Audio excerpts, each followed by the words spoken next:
Good morning and welcome to the latest Flexible Space Association webinar. I'm Jane Sartin, I'm the Executive Director of FlexSA. And this morning we are covering the topic of flexible workspace on the high street, which seems to be a real hot topic at the moment. And we've certainly had a large number of people registering to watch the webinar this morning. In a moment, I will ask our three panelists to introduce themselves, and then I have a series of questions. We've had quite a few questions submitted by people watching, so we've built those in as well, and I've added a few myself as well. If I can invite you on in the order in which you're sitting on my screen. So William Stokes first. Would you like to introduce yourself? Hi guys, so I'm William Stokes. I'm the joint founder and CEO of CoSpace. We're a flexible operator that focuses on taking the rise of co-working and flex space from London and take it into regional locations. Okay, thank you. And Will? Morning, Will Kinnear, Director of HEWN, Chartered Surveyor, specialising in the flex workspace sector for the last sort of 15 years or so, advising property owners, operators on the sector, how they get involved on partnership arrangements, JVs, management agreements, profit share leases, etc. Thank you. And Zoe? Good morning, Zoe Ellis-Moore. Thank you very much for this opportunity today. Spaces to Places company I founded very much on the premise of bringing together research and data with marketing to really give marketing insights. So very much specialised in the flexible office sector, but giving much more than just marketing. Okay, thank you. So as I said, I've got some questions to go through, if anyone has any other questions that they'd like to throw in, you can put these into the chat box on your screen, and we'll try and pick those up either as we're going along or at the end. I remember talking to operators a couple of years ago about the prospect of flexible workspace on the high street and being given lots of reasons why this couldn't happen. So what's changed? I think we're sort of looking at real headline thoughts at the moment, so I'm sure we're going to dive into some of the detail a bit further on. So Zoe, can start with you on that question. I think the simple thing to me is in the pandemic, two emerging trends have really converged. We've had the decline of the relevancy of bricks and mortar retail, and this has met with the increased demand for near-to-home working. So this convergence, the result is a revolution to the way we work, really. Right, thank you. And William? Yeah, I think I'd mirror that. Certainly pre-COVID, the high street was failing. I think this has been accelerated from COVID, which has enabled people to go, okay, well, we need use classes, we need change of uses for certain units. Those big kind of 6,000 to 10,000 square foot units. Who's going to take those? And it's looking at alternatives, whether that be resi or whether that actually be office space. Right, and Will, is there anything you'd add to that?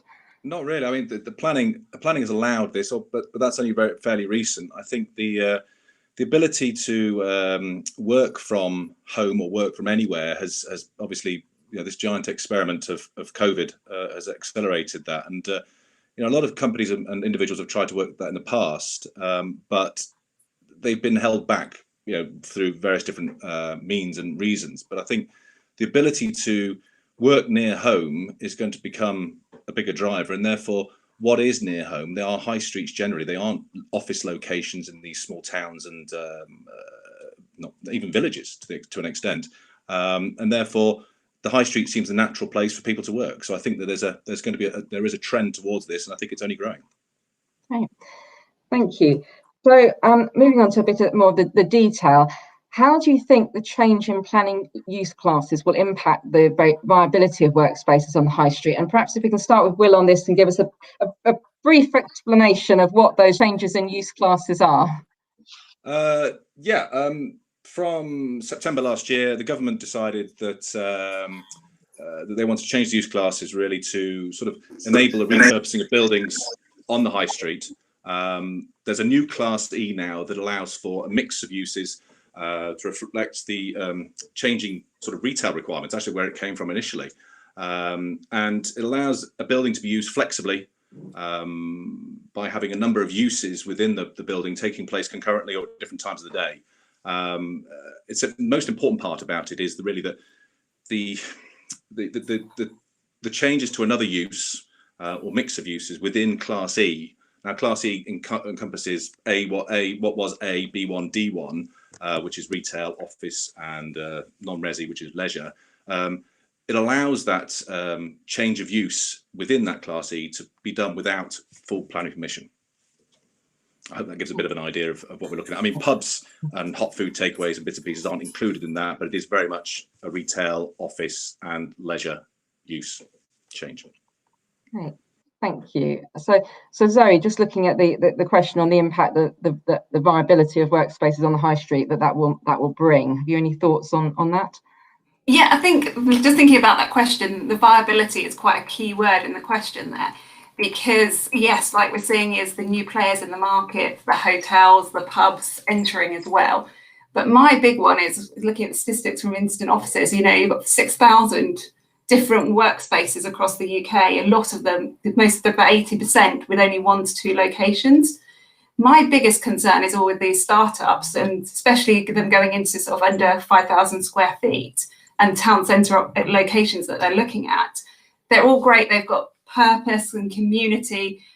Sometimes they've got the government funding, but they lack that experience, commerciality and scale. And sometimes that breaks my heart because, you know, in essence, a really good business with purpose, but it's the commerciality and blending that balance of you've got to bring community and you've got to bring commerciality to make it work.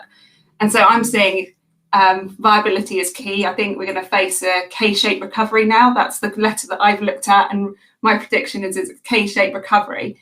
What that means is you're going to have winners and losers in this market.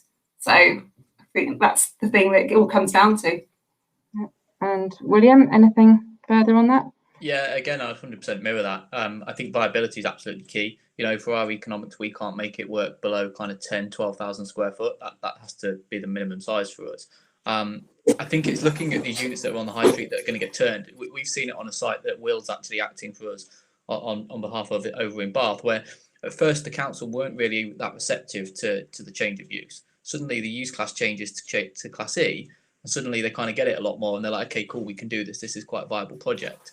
So there's that element. But when you're taking these huge retail units or whatever you're taking on the high street, you've got to look at the key things such as natural light. How are you going to get natural light into the building? Because that's very key. That's a really good well, and people want that, workforce, teams, whatever. The second one is actually looking at the viability in terms of getting good HVAC in, making sure you've got good airflow, good circulation, which I think they're the 2 things that will be very key when you're looking at those kind of units. Okay, thank you. So William, do you want to tell us a bit about your workspace in Reading and why you chose that town centre location?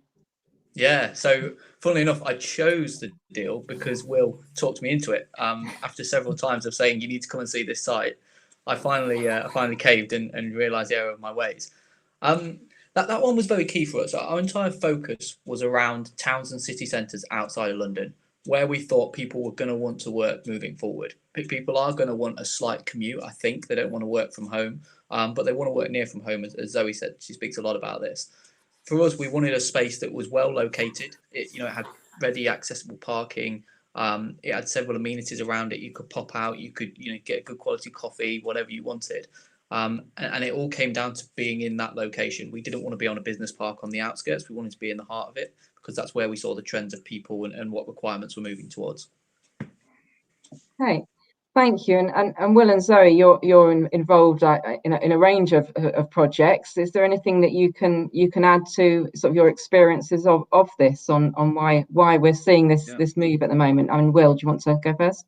Yeah, look, town centre locations, and it goes back to the viability question previously, actually, in my opinion, that what we're looking at here is a whole new way of working. And they say, going back to the big experiment I referred to earlier, if you are working from home, it doesn't work for everybody. It doesn't even work for the majority of people. It's a very difficult thing to do. Even if you want to do it, it's still very difficult to do. And the ability to work near home is being touted as the new way forward. But I personally believe it is the new way forward. And I think it's going to be a cohesive approach, though. You can't have individual operators or even retailers or restaurateurs, everybody else just sort of trying to say, well, actually, I'm going to plonk it here because I think this is a good idea and move down the high street. If you can get using use classes on the new use classes, but using the councils as a good example of this, and local stakeholders to get together and produce a cohesive approach to produce this space, produce a mixed blend of retail, leisure and office, then I think there's a massive move forward. I mean, I'm working with, came out in the press this week, L&G on a shopping centre in Cambridge, a secondary shopping centre in Cambridge, where there's a full repurposing of two of the units, or three of the units actually, into co-working and workspace.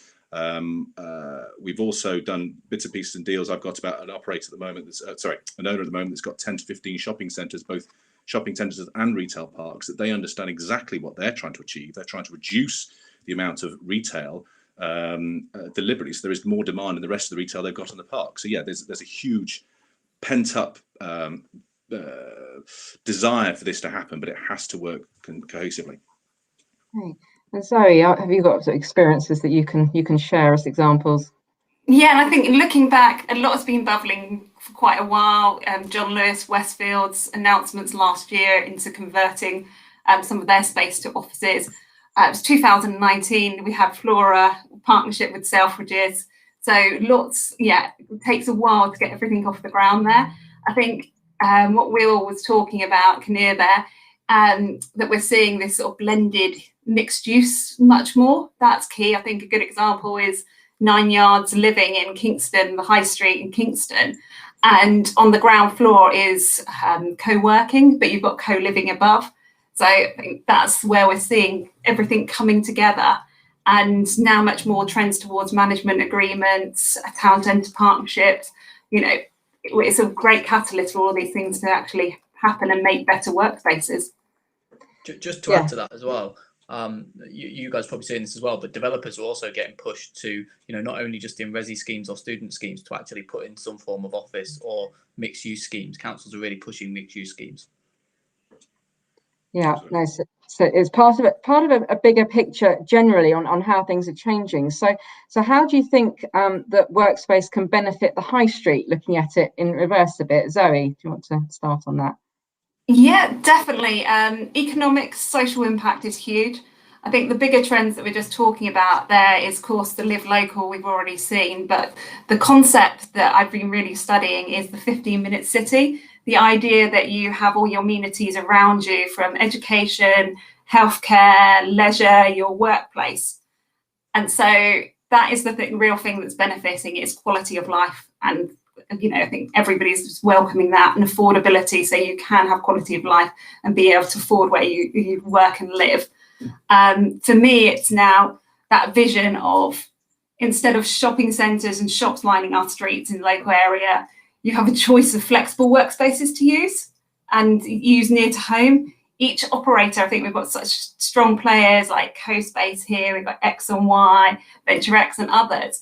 They all offer something different and a lifestyle choice. And I think this is where we'll see the rise of brands and people being able to find their sort of workplace that suits them and find like-minded people. So I think that's really exciting on how it's going to benefit the high street there.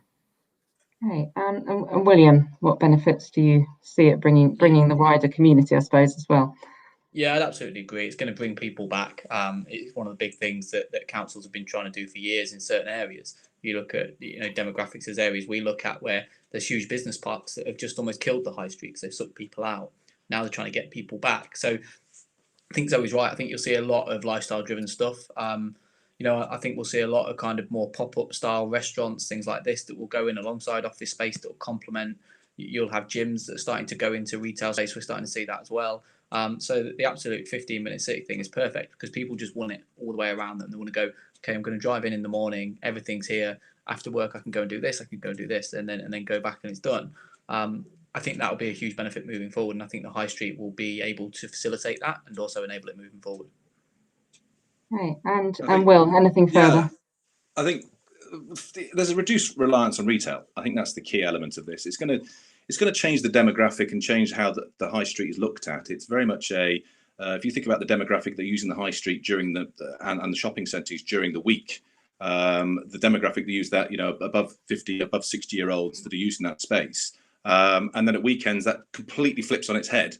As the different demographic comes in. So I think it's going to change the footfall, it's going to change the use, it's going to change the demographic. And if it's done, as I keep going back, if it's done correctly, it's going to bring in more leisure. It's going to bring in more restaurant use because it's going to be used at lunchtimes as well as evenings, et cetera, et cetera. So I think it's just the ability to have workspace, but relevant in-demand workspace. And Zoe picked up an earlier, it can't just be, oh, we've built an office block and we're letting this traditionally. It has to be purpose-made, purpose-driven, and for the benefit of everybody that wants to use it. Yes, you're going to have different products across the high street that people don't want to use, and certain retailers people don't go into.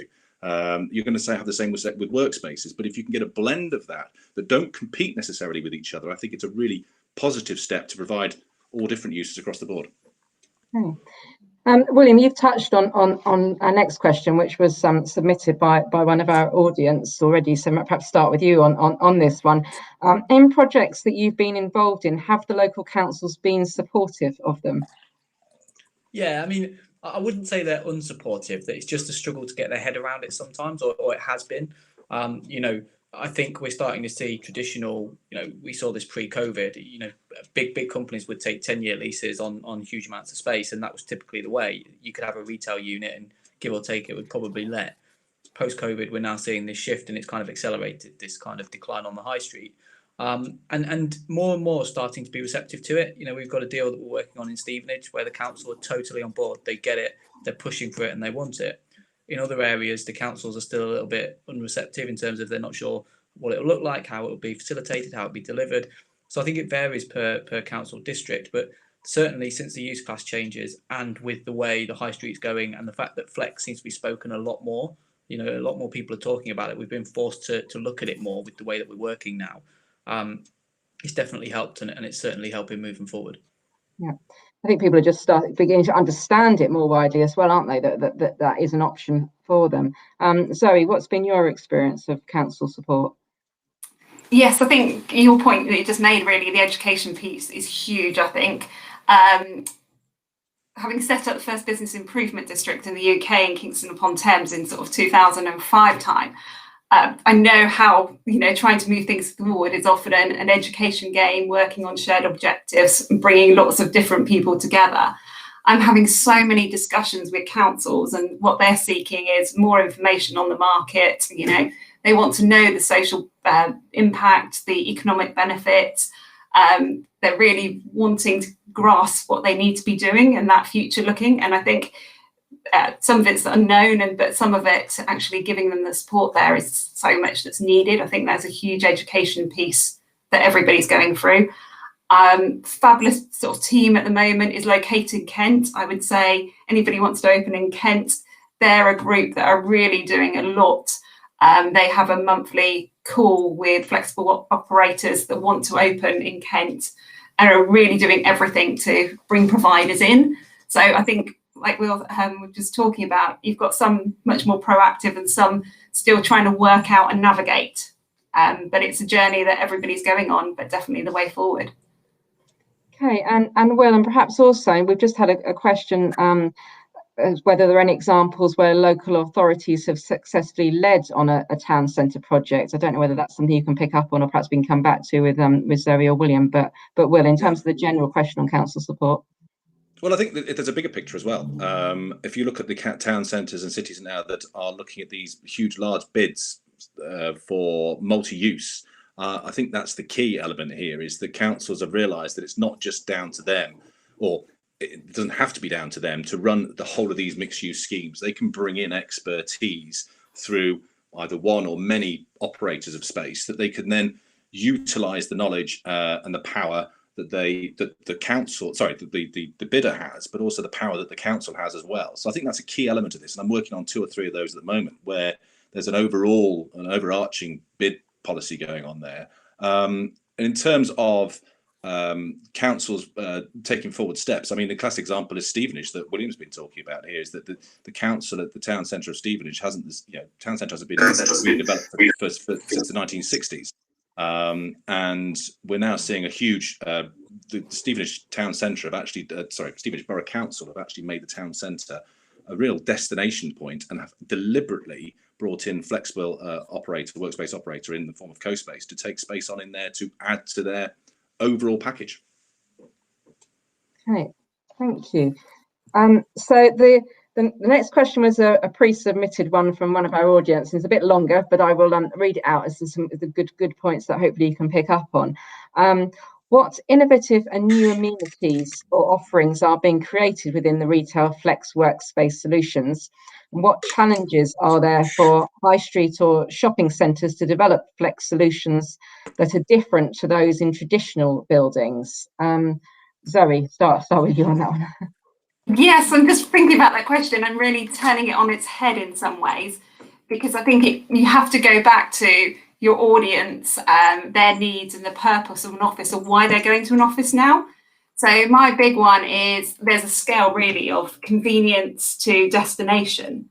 And so you've got different models within that. So if you're about convenience, you're very much about that primary catchment area. They want ease of access. They want value and speed of service, community and reliability factor. I think that's you're really about convenience. And so we're seeing in the rise there of well-connected suburbs, small towns and cities there. On the other end of the spectrum, you're not playing in that destination field. The destination area is much more, I would say, that hub model as opposed to express. I would say like 22 Bishopsgate is it's a hub, it's a destination. You're going to have wonder and wow factor because you're only going to go there, say, once a month for a branded showroom to take and woo your clients.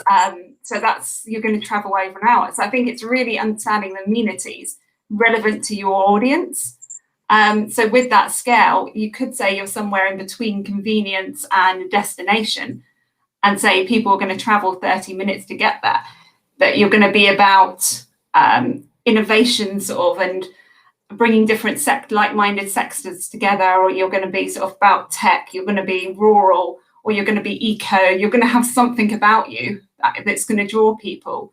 So that's where it's understanding what amenities and who your target market is that's how you find placemaking and the right solution. But it always goes back to knowing who your market is. So that's when you work out the amenities that they want.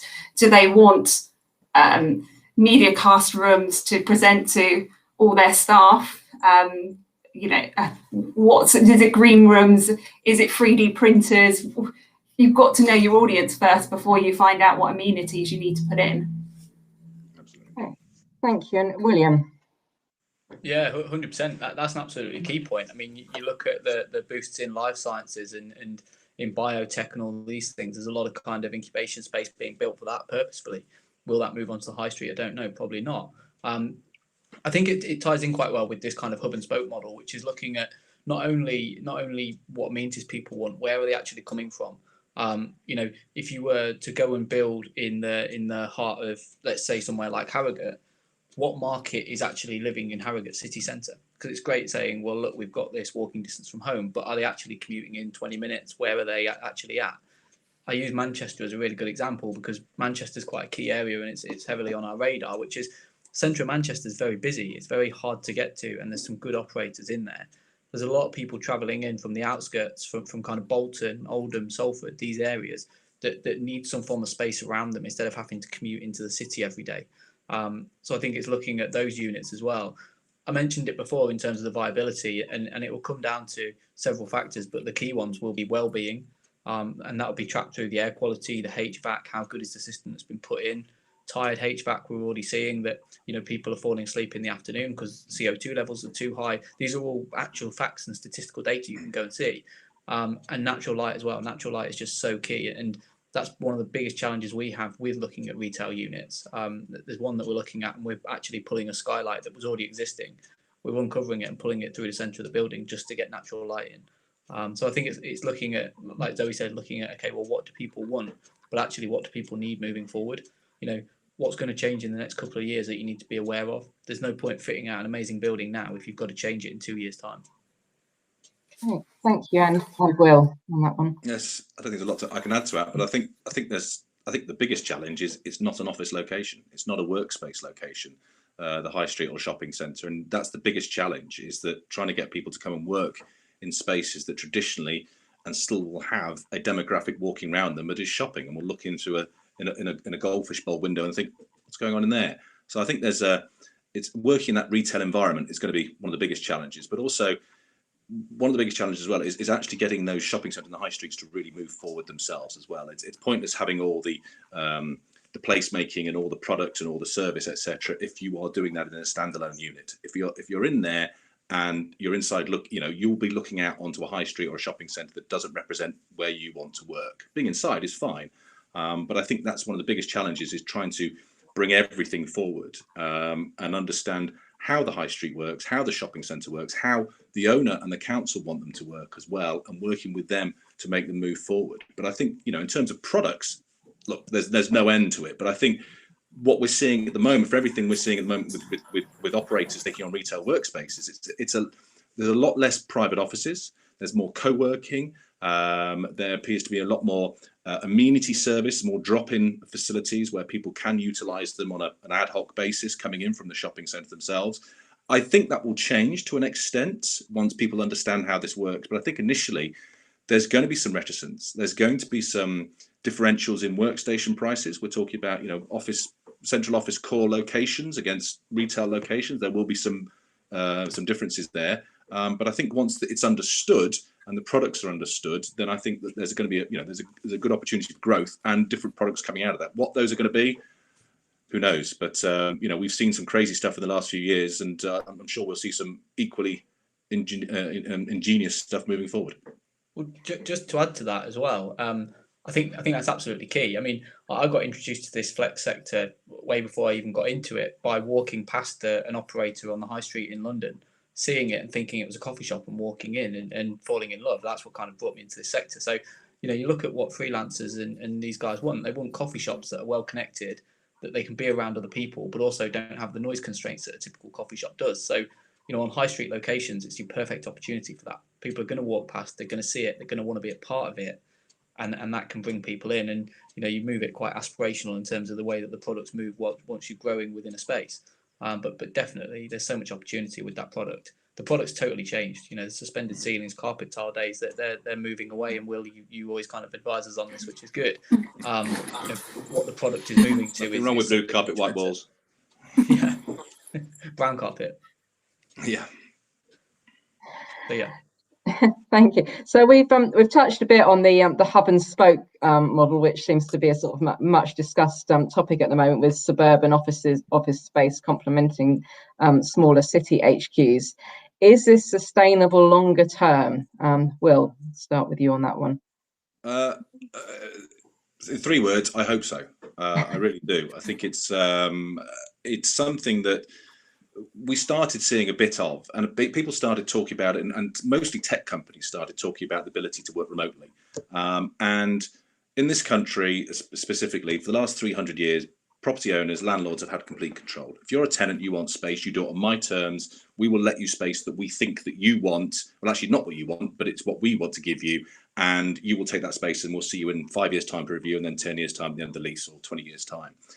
Bringing any sort of internet or fibre into the building has been a nightmare. They'd give you electricity and gas and heating, but they wouldn't bring you that. So there's been a big issue with owners stopping this. Now, not through any fault of their own, but this COVID experiment, as I keep referring to, has allowed people to work remotely, has shown how productive people can be remotely, or not in any case. I think there's going to be an issue of how do you train staff if they work remotely? How do you bring graduates through and people that are looking to start work if you're all working remotely? But I think that there's definitely going to be a drive towards people wanting to reduce their commute 2, 3, 4 days a week. When they go into towns, there's going to be a big opportunity for them to make it very proactive. They can do all their meetings back to back. They can see people in the evening, go for drinks, go for meals, whatever else it is.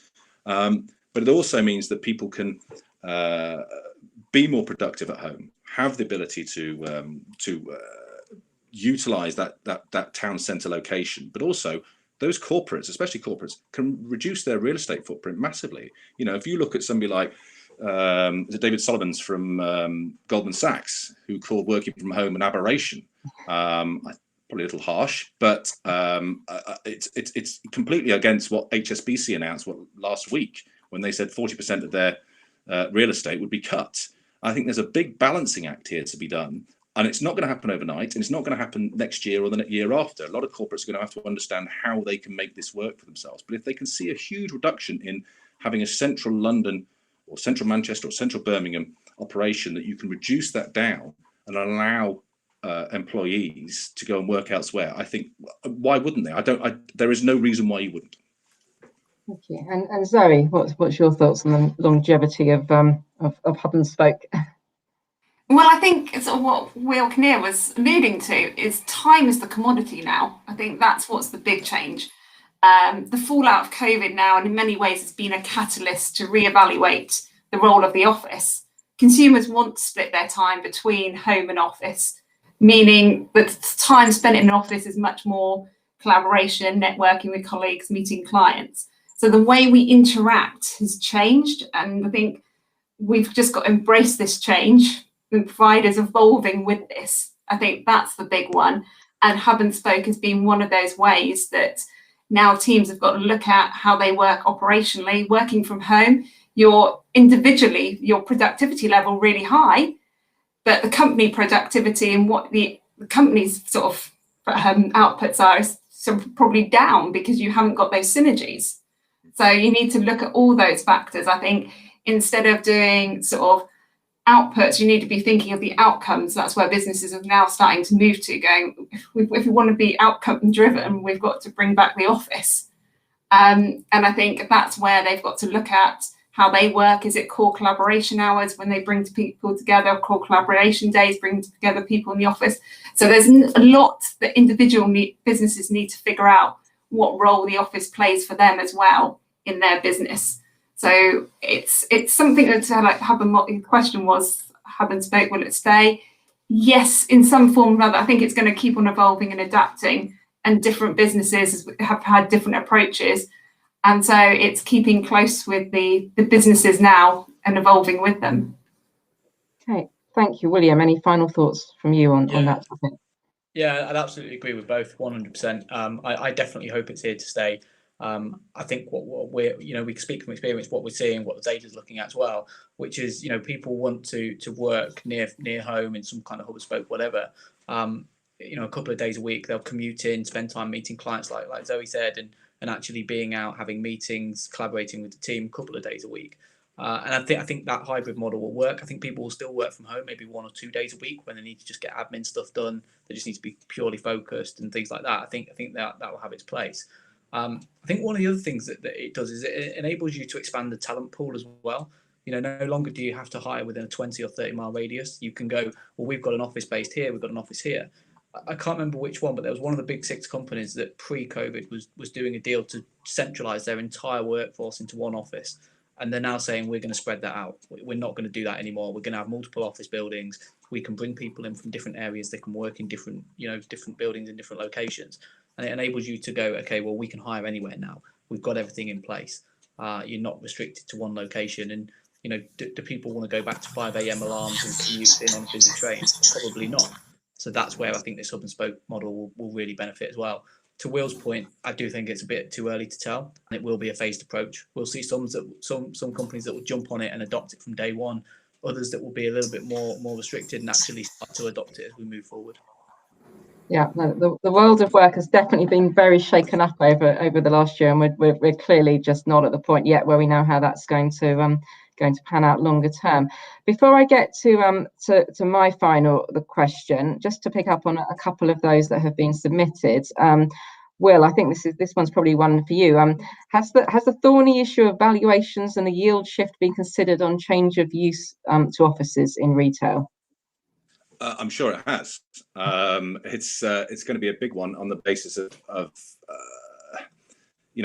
I think a lot of the the owners that I'm speaking to at the moment are taking a natural view that if retail is in decline, then how do we look elsewhere? How do we get some sort of use in it? How do we fill our spaces? So actually valuation is probably it's not the least of their concerns at the moment. It's about an income play. The last year has proved that, with some I know that some retailers and some shopping centre owners have been taking anywhere between 3 and 7% of income.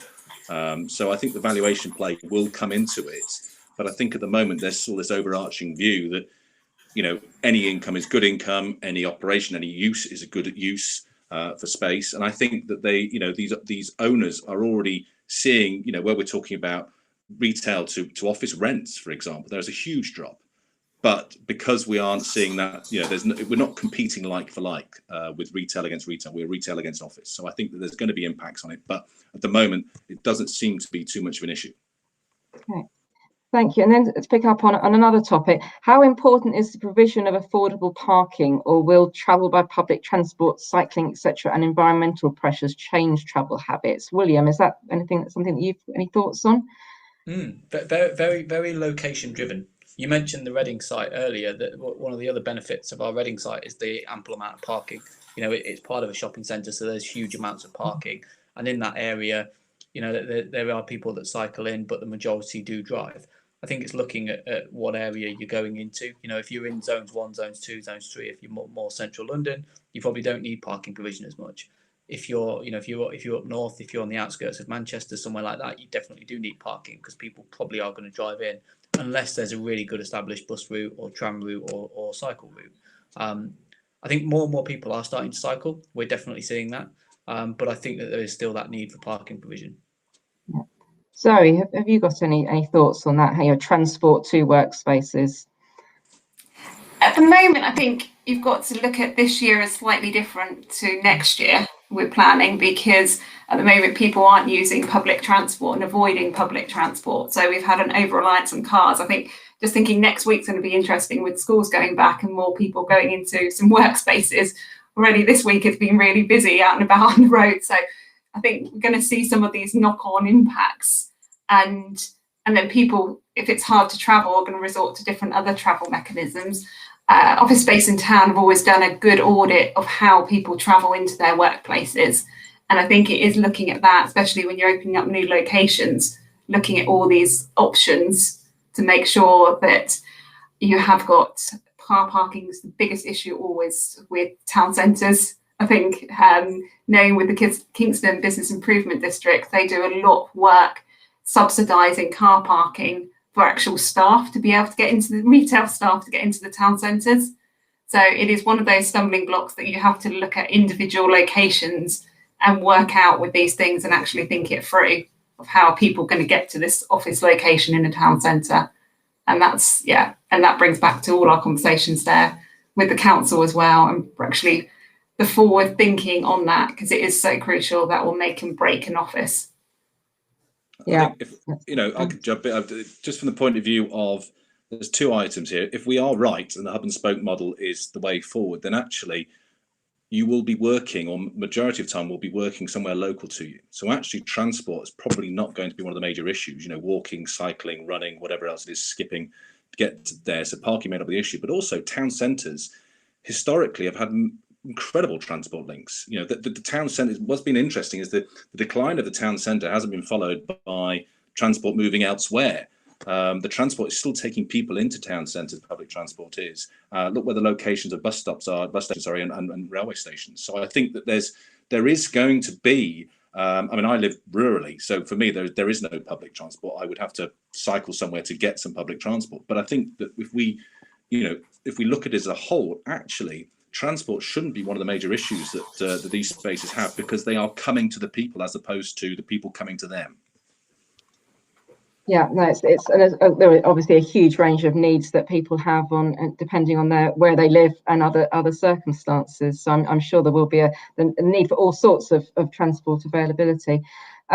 So moving to sort of a final question, looking ahead, how do you think that the pandemic will affect offices and retail premises over the course of the next 5 years? That's some real crystal ball things. But William, start with you on that final question.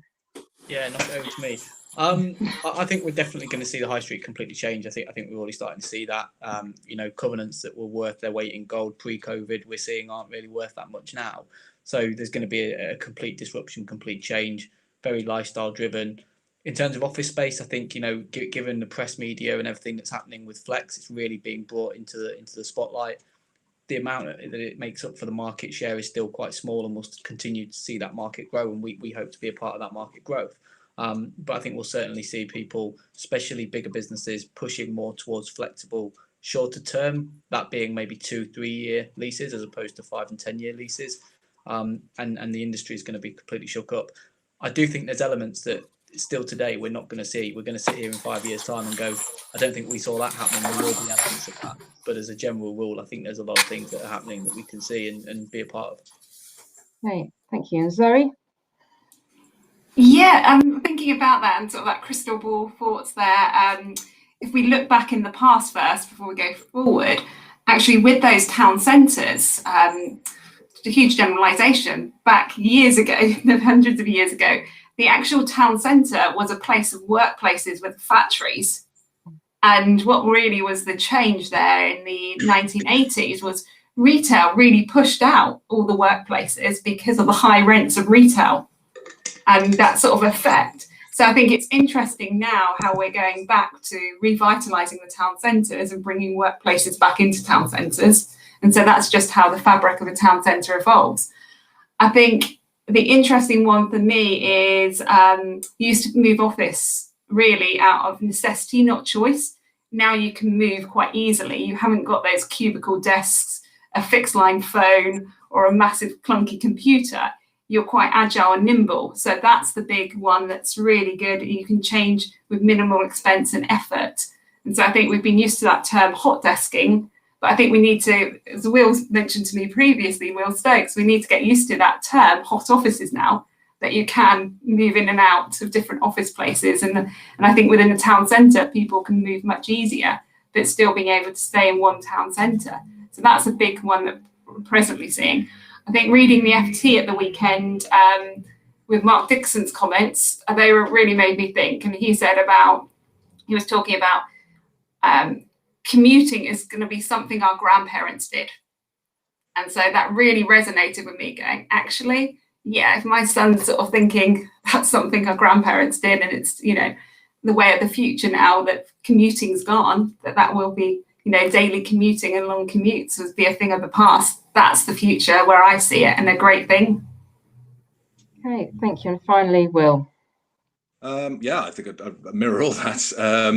I think we're going to see that, you know, in the short term. I think the interesting part about this is we're going to see some in city centres, especially with a lot of product available. And I'm talking flexible workspace product here. There's going to be a price squeeze as people come back in, and I think people are going to see how the different product. When we went through this in 2007, 2008, the last recession, we still haven't hit the recession at the moment.